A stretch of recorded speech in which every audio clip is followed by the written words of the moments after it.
Right, hello again. I wasn't expecting to be back doing a sort of a dream build video again quite so soon. If you haven't checked out my Gen 4 S-Works one, it'll be round about here somewhere. Have a click and have a look. So yeah, people have asked me to do this one as to why I changed. So I'll admit here, I'm a Specialized fanboy. So I've had 13 Specialized bikes I worked out, and since the early 90s, and 7 Levos since the Gen 1 in 2016. I was an early adopter, but I've also had a load of S-Works from Gen 2 and Gen 3. Love the bikes, think they're brilliant, well made, support's always been brilliant. But in 2024, I went to Amflow when that was released. And I upgraded and built my perfect bike, basically running Push 9 1 forks, Öhlins TTX2 air can, reserve carbon wheels, and Magura brakes with the Gustav Pros, which I'm still running on this, so I'll explain about those later on. For me, the Amflow really needed a 170mm fork to get the most from it. That's not that I'm a particularly heavy duty rider. I don't do an awful lot of jumps. I'm not that type of guy, but just general riding, it just felt so much nicer with a 170 fork on it. But then I had to have a break from riding and a full hip replacement. So I had 6 months off the bike and sold the Amflow because I couldn't bear to walk past it every day and see it sat in the garage and not being able to ride it. So the op's done. 10 weeks post the op, I thought it would be probably about another 2 to 3 months before I'd be riding properly. But I actually got signed off at Christmas, which was about 3 months, so 12 weeks, and I've been very lucky. But I decided to get back in the saddle and build myself a bike that I could, get to grips with and think, right, that's going to get me through. I was lucky enough through the guys at Berkshire Cycles to secure the last S5 Gen 4 frame set in the UK, which was really good. They're amazing, that shop. If you want anything Specialized, go and see them. And then I set about buying parts to be able to make the bike I really wanted. So I did, and the build video for it, as I say, is up here somewhere. So what I did then was, the bike looked amazing. It was comfy, it was strong. The motor delivery is supernatural rather than snappy and aggressive, potentially like the DJI, but I'll talk through that in a minute. And I rode the Gen 4 just over 100 miles over Christmas, and it felt good. I ride mainly natural trails in the Cotswolds, so we've got quarries, we've got woods, we've got fast single track, we've got some courses that have been made that we ride as well. And I did a few laps of the FOD, Forest of Dean, on it as well, with a mate. I liked the bike, but I wasn't really in love with it, and I couldn't put my finger on it. I actually started to think, God, I wish I'd still had my Amflow. So I think it wasn't that it was heavier, and it wasn't that it didn't have as much power as a DJI. It wasn't that it had a physically thicker down tube and it looked a physically bigger bike. And it wasn't that you had to wait for half a turn for the motor to engage when the sensor hits the magnet on each rotation. It was nothing in particular. It just seemed to be a sum of lots of different things that I just wasn't as happy with it. The best way to describe it, so the difference between an Amflow Carbon Pro and the Gen 4 S-Works Levo was that the S-Works is like a 1990s Mercedes V8 190. It offers smooth, constant, big power. Good. And the Amflow is like the turbocharged 90s Evo, Mitsubishi Evo, fast, huge power, comes in directly, makes you hang on, makes you smile. It's a bit like that. And I think genuinely I got used to having DJI Avinox motor. The power it delivers, but also the way it delivers it, the forceful nature, I quite like that. And in a skinny, lightweight chassis, it's really good. And that's what I missed, I think, from the Gen 4. It made me grin. The S-Works made me grin, but not smile. And I know that the upcoming software update will make a huge difference. And hearing from someone who's recently ridden it, it sounds like it will. but I really wanted to get back on the Avinox, and being part of the beta testing team as well helps me understand what's coming next. So there's some cool features that are coming through, and those guys are just constantly evolving. Yeah, that's what they do. So I was looking to change the bike in spring.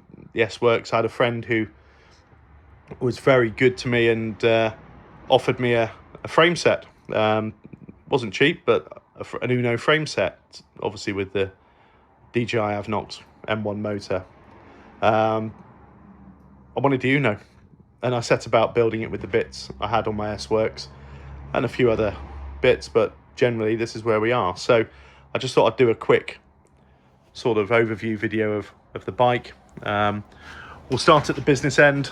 Obviously the main event, podium, fork. What more can you say? They're mega. This one's got the Freaky Nuts 15mm bolt, so you can run 15mm wheels. And then when we go into wheels, I'm running the Santa Cruz Reserve 30 HDs. They're on the Industry 9 Hydra hubs. Amazing hubs, you'll hear the rear in a minute. But these rims, with the lifetime warranty and everything from here, there was no way I was going to change these. And I'm very pleased that I didn't. So these are the brakes. These are the Gustav Pro brakes. So the size of those calipers are huge. More oil, 2.5mm rotors, thick, but they're only 203s. That's all they'll let you run, because to them that's maximum, which is strange, but I'll be honest, I've done quite a lot on these now, and they've never ever overheated, never ever stopped. The power's consistent, it's strong. I'm a big guy, ex-rugby player, as I said, it'll slow you down. It is good. So I'm very pleased to keep those forks. I wasn't planning on, because I need to save some money, but I have done. So here's the lever and reservoir. You can see it's enormous, and the fact that it has all of that oil in it makes it run so cold, but they're good. Coming around here in terms of the controls, I've got the pod shifters front and rear. I've got on one up version 2 carbon bar, which is 800mm, 20-degree rise. Obviously you've got the Bluetooth button there for the Avinox system, the spare one, and there's the other one on there. I run these Ergon wing grips because I'm an old man, and being honest, it actually really does take some of the weight off your hands, and you don't end up with arm pump or anything like that. We've got a one-up stem here. So here's the carbon weave that you can see in the Mith Pro frame. It's mega. Look, it's just brilliant. And there's the new Fox X2 shock that's been released. I'm running the Reverb AXS post, and I've got an Ergon EMTB saddle, which is brilliant. Excuse me. It's running E13 cranks, standard ones, although I've just bought the Forks ones, which are from New Zealand, which look a bit like the 5 Dev ones, but they're cheaper, but apparently even better made. So here's some of the shots of the linkage for the Unno. It is bonkers. Excuse me. Drivetrain, I've got an XXSL, so it's got the carbon derailleur arm. Look, it's poncy. I'll be honest, I'll tell you why I got it. Two things: I like the black cage rather than the silver one that comes on normal XX, but also I really got a good deal from Black Friday, so it worked out about 120 quid cheaper than the standard one. But yeah, the cassette's new. I'm running an EXO chain because I like the black again, but it's also very strong.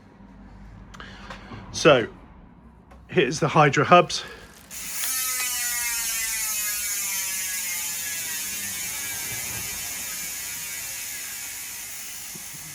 Again, sound awesome, look awesome. Very pleased with those. So that is the bike.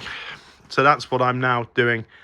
Anyone offers me another bike, if you ever hear me looking at another bike, come around and talk some sense into me. It's cost me far too much to get to this point, but as I say, I'm treating this as a rehab product so that I can actually get myself into back into riding. I'm going off again in a minute. I've done since I was signed off at the end of December, I've done round about 160 miles off road. So I'm trying to get out there as much as I can. If you haven't got anything similar, this is a Polar recovery sauna. It's awesome. It wasn't very expensive. It's like 150 quid. But when you come off the hill and you're cold, especially for someone like me with a bit of arthritis in my joints, that is amazing. Sitting there, I've got a telly up here in the top. I watch that, and then job's a good one. Anyway, so there's the bike. If you've got any questions, pop them down in the comments. If you've got any build questions, just let me know. Yeah, see you out on the trails. Ride safe, everyone. Bye-bye.